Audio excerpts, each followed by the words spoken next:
recently divorced woman explained to me that she could not buy a house because she hadn't worked in 10 years, but she did have $1.4 million of assets. I was like, okay. I was like, tell me a little bit about what's going on. So she explains to me that a divorce had been officially finalized for about 90 to 120 days at the time. I was like, okay. She explained to me that the money had been paid out from the marriage and it was officially in her name. It had been totally separated from her husband's assets.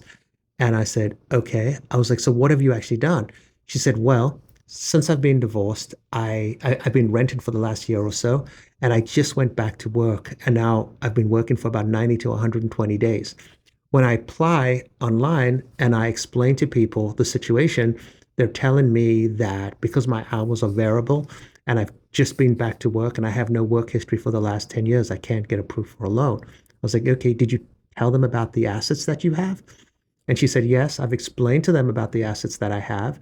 And what they're telling me is because the assets are not in a retirement account, I can't use that as income towards the purchase of a home. I was like, what's your credit score? She goes, my credit's perfect. I have, 700 plus credit. And I asked, what price range do you want to buy? She doesn't want to buy anything that big. She said she probably wants to buy maybe a townhome for between five and $600,000, and she's willing to put down 150, $200,000.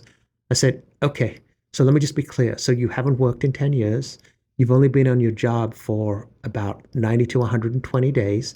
You do have this $1.4 million and you have perfect credit and you're just trying to get qualified to buy a house. She goes, yeah. I was like, okay, do an application. I'm going to be able to get that approved, no problem. What I really need from you is your ID. I need proof that you have the assets. Don't even worry filling out the job section on the application because we're going to use the assets to qualify you. We don't really care how old you are at this point.